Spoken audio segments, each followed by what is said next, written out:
Hello and welcome. I'm Regina, your host and mindset coach.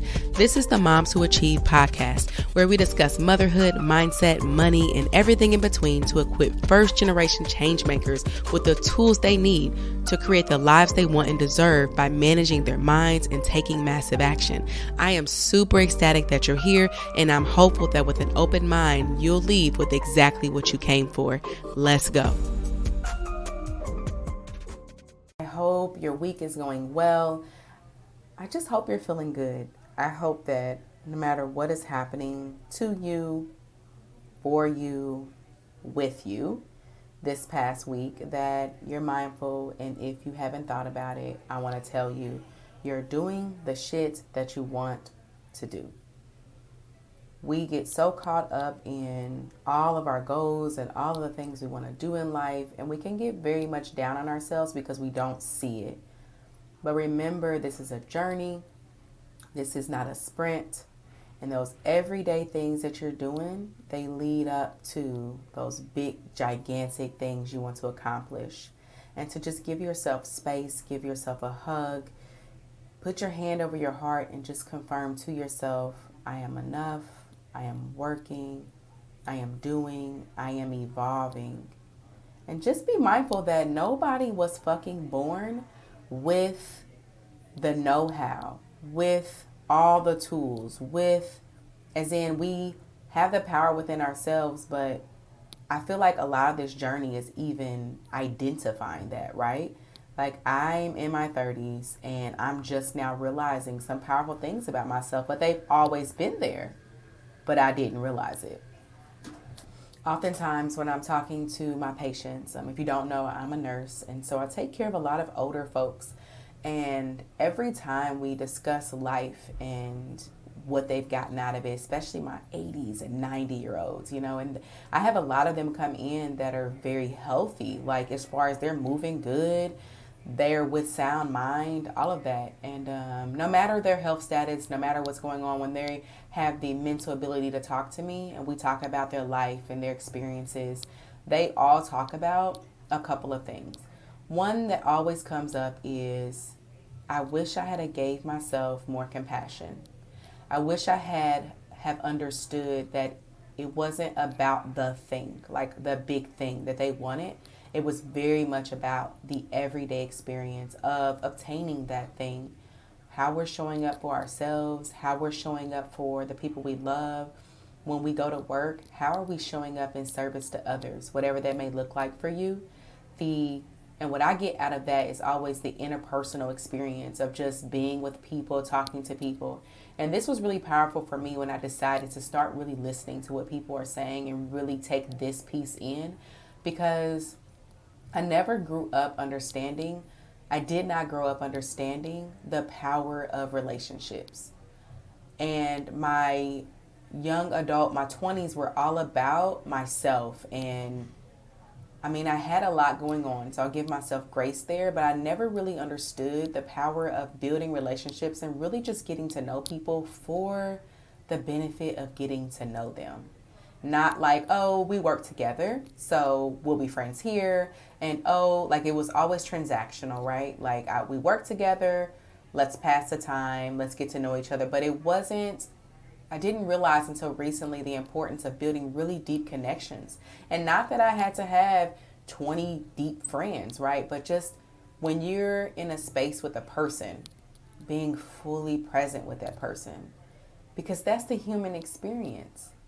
And so when I talk to my patients and they talk about this, they talk about having compassion for themselves throughout their years of reaching towards the goals that they've set for themselves. And they talk about the power of building relationships and really just getting to know people just for the essence of knowing them, not because of, oh, we work together, or, oh, you could possibly give me something I need. Just this very transactional relationship type of thing that I know I had did so long just because I didn't know any better. And also, let's talk about it, like the fear of getting to know new people, the judgment of getting to know new people. I've built relationships with people that I never thought I would ever have two things in common with, right? And the more I open myself up and I am vulnerable and I get to know someone just for the sake of that, the more I realize that no matter who you are, where you come from, how you grew up, what experiences that you've had, at the base of it all, we are the same. We may have different experiences, but they all kind of encompass the same lessons. We all have family drama. We all have mind drama for ourselves. And so when I talk to my patients and they talk about this, that's one thing that they bring up. They wish they had have had more compassion. They had have built more authentic relationships and wasn't so focused on the transaction of relationships. They always talk about they wish they had have slowed down. They wish they had have had more downtime, whether it be alone, with friends and family. A lot of them have worked their ass off in like all the time. And they don't remember times where they were really enjoying their company. They may have went on vacations and things like that, but they talk about on those vacations they weren't really present. They were thinking about the next thing, or they were thinking about their kids who were acting up, and that caused them a lot of mind drama. So I always hear them talk about the importance of just being and letting other people be and resting. Another thing that comes up that they talk about is they wish they had have taken more chances. Most people, when I'm talking to folks who are at the end of their life or 80s, 90s, that prime time is over, they talk about how they worked their ass off and they were always busy, quote unquote, but they had so many beautiful goals that they never really tried to reach. And when I ask them why, it always boils down to a few things. So I wanted to talk about that. I think the first thing that comes to mind when I'm talking to them is about the importance of being aware and conscious. A lot of them talked about going throughout their entire lives and not really understanding the power that they had on their thoughts. And I'm paraphrasing because even in conversation with them on this, these aren't the exact words they would use. They would just talk about how, well, no one taught me to make goals. I didn't know that I should be working towards something. My mama and my dad did XYZ, so I did it. Or these are the people I was around and they were doing this and that worked for them, so that's what I was doing. A lot of them talking about just being so busy that they never really took the time and again didn't know to take the time to assess and question, what do I want to do? Am I doing something that's serving me? Like, you know what I mean? Like they didn't even know, oh, we can question this, we can question that. And I think the further we get away from slavery and from these very, I don't know if you would call it conservative, religious. I hate to put those words on it because there are people that are religious that are very forward thinking and conservatives that are very forward thinking. So I'm not sure what word would define what I'm talking about, but I guess it would be of the stuck mindset, right? Like you have a growth mindset, stagnant mindset, like those people. I think as we get away from those thought processes, then I'm seeing it all the time where a lot of people are more open. They have more conversations around what we're talking about here. So thankfully, I think that this will change as all of us do the work to be aware of these things. And so then our children naturally are aware too. Now, for those that knew like they needed to create a goal or even just talking to me about when they did create goals and what that looked like, another thing that comes up often in those conversations is the belief around being able to really attain that goal. A lot of them talk about dreams that they've always had, things they've always wanted to do, big and small, and they didn't because they lacked the belief that they actually could. Or there was a lot of judgment, that I remember I talked to one man who wanted to be a baker his entire life. He loved to cook. But in his era, like women did the cooking, men did not. Women didn't become bakers, right? And so that was just a dream of his that just laid dormant for all of his life and he regretted it. I don't know if y'all hear the thunders in the background. It's going to be a nice rainy day. But anyway, in women who, one woman, she loved cars. not necessarily working on them, but she loved them. She loved to go to the auction shows and get nice, she wanted nice cars and to just, how typically in our thought men do.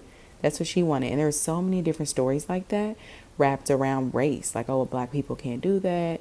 Black people don't make that kind of money. Oh, that position's for white folks, or whatever, vice versa.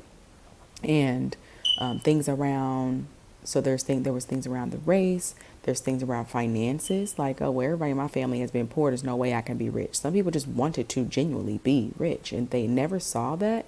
And of course, especially if they were of minority, like they never even saw that on TV or whatever in their time frame, right? Many of them had really cool ideas that they just thought were stupid or no one would give them a time of day. So all of this, many examples of how most of us know what it is that lights us up, that we want to do or at least try. And a lot of my dying patients very close to the end of their life, talk about those dreams that they have always had, those wants that they've always had, big and small, those experiences they wanted to try, the way they raised their children, they wanted to be a little different than what they were taught. Even religion, they wanted to kind of explore other religions, job descriptions. Some of these people went to college for certain things, but a few years in didn't really care for it anymore. But they felt like, well, I already paid for the education. I've already got it now. Disappointing their parents. A lot of things around that. But it boiled down to like, man, not believing in what was put inside of them. And there was, Bob Proctor had said this. He had got this quote from somewhere, but I'm paraphrasing when I say this, but that the saddest thing at most funerals, it was a guy who directed a lot of funerals. And the saddest thing at those funerals were the dreams that these people died with.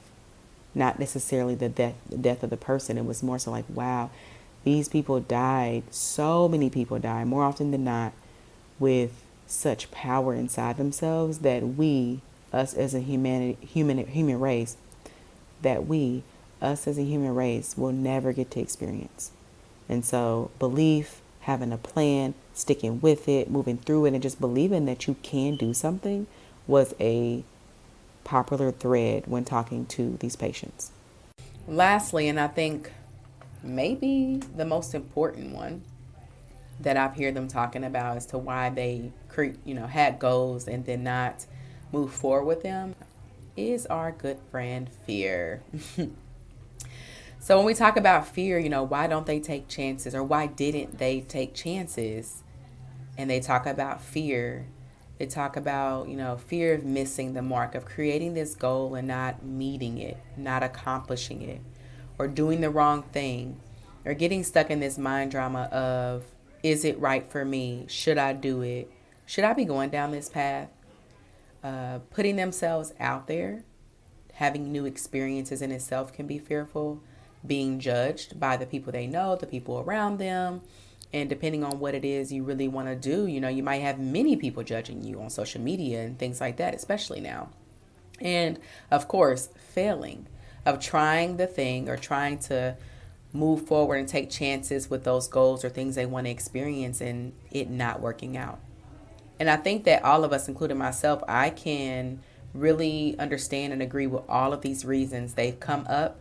And they continue to come up as I try my best to push forward and move through and just do what I said I was going to do and have the experience I said I wanted to have. And so I think that we all can say that we understand, like I get it. But I also want to talk a little bit about like, what is fear?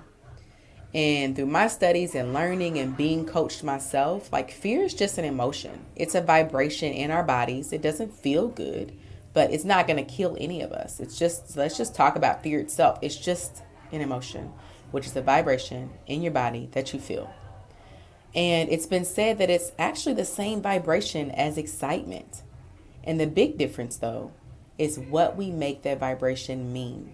What we tell our minds that feeling means. Mel Robbins explained this very well. I will find the video, or maybe it was a podcast, and I'll link it in the show notes for you to listen to. But she talks about this, and She talks about the power of thought behind that vibration that we like to call fear. And in the moment that she's like going on stage or doing something new and she's feeling that fear, she literally just starts changing her thoughts around what she's feeling. So she's fearful, she's nervous. I'm so nervous. I don't want to go out there. She's like, I'm super excited. I'm pumped. I cannot wait. I cannot wait to go on stage and talk to these 500,000 people. And she's got the same feeling, but she's changing the thought that she has about that feeling. And the brain doesn't know any different. It knows what we tell it. So it doesn't realize that, oh, you really were just scared. And that it doesn't. And that's how powerful our words are and the thoughts that we have. And guess what? If you've been listening to this, then you know that we choose our thoughts. You can choose to think something different about your experience, about your feeling. And that was most powerful for me when I realized that, like, wait, I have this thought about this circumstance, like something that's completely neutral, honestly. And I have a thought about it, and that's creating the feeling I have. So when you go and you change the thought that you're having about the new thing, whether it's a presentation, whether it's going up to someone and speaking to someone new and just getting to know a stranger, whether it's trying something that you've wanted to do for so long, but you've been kind of afraid to put yourself out there, whatever it is, no, there is nothing too big or too small. If you just change the thought you have about it, it can help you push through that. And this can take some practice if you're used to allowing your brain to just give you thoughts and you just go with it. If you're living by default instead of living with intention, this is kind of new because you realize, damn, I have a lot more power than I have been using, but it can still be done. So I just wanted to talk a little bit about like what is fear, and actually we can change it. But also, what's on the other side of that, quote, fear, unquote? When we move through it, whether we change it to excitement, whether we move without worrying about it anyway. Because when people say fearless, in my experience, there aren't too many scary things that I've done that I wasn't fearful. You know, like I have not been able to turn fear completely off when I'm moving through something. But I have learned that it's just a feeling, and that does not mean I cannot do this anyway. And so when I push through fear and I do it, what's on the other side of fear? And maybe focusing on that can help you push through and do the thing that you know you want to do for whatever reason. And on the other side of fear, when we think about it, we push through it, is things like accomplishing that goal. You set a goal and you actually met it. The feeling you get from that, the sense of pride that you have towards yourself, the trust that you're building with yourself. Because when we say we're going to do something and we do it, we create a whole different relationship with ourselves, especially if you're someone that your mind, yourself is used to you saying you're going to do something and then not doing it. When our bodies and our minds are used to that, then that's the relationship we have with ourselves. So when you say you're going to do something, you're fearful, you push through and you do it anyway, and you, whether you win or lose, you do what you said you're going to do. You level up your relationship with yourself. You also evolve as a person, because as you move through the uncomfortable situations, you move through that discomfort and you do what you said you're going to do, you have to become someone else, right?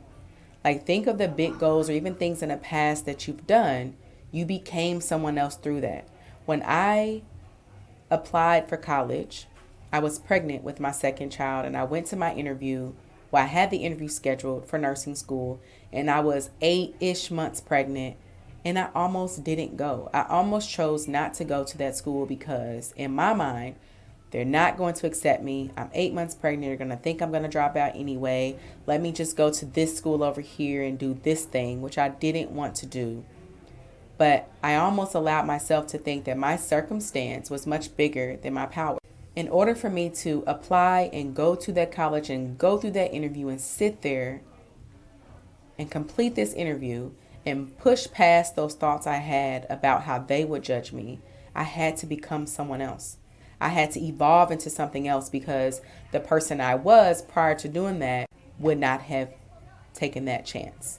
So when you push through a fear, when you push through discomfort, when you level up, you literally are evolving into someone else. And I feel like that's the greatest part about this human experience is when we have problems and we overcome things and we create goals and we accomplish them, we move through and boom, we did that. Now it's time to level up more. That the evolvement of who we are is one of the greatest outcomes of doing all of it. When we are intentional about what we're doing on a daily basis, when I'm thinking and I'm talking to these patients, I can feel the joy they have at the end of their life because of what they decided to push through in their prime. And if you're listening to this, doesn't matter what age you are, you have the opportunity to do that. You're only just one thought away from it. You can turn this podcast off right now, write down, what is it that you want to do? What impact do you want to have? What goals do you want to set and reap? And that is living intentionally. You're designing the life you want. And of course, thoughts will come up, oh, I can't do that. I've never seen that done before. No one in my family. I don't have the resources. The how. The question of the how always comes up. Get into the research and the learning of our minds so that you know that that's normal. That doesn't mean you can't. Nothing has gone wrong. That is a very normal response of your mind. Well, I don't know how, so I can't. Scratch that. You don't need to worry about the how. All you need to do is decide, this is what I want for my life. And believe that. You make the decision, you decide it's the right decision, and you decide to believe that. And you keep that energy and everything will fall into place.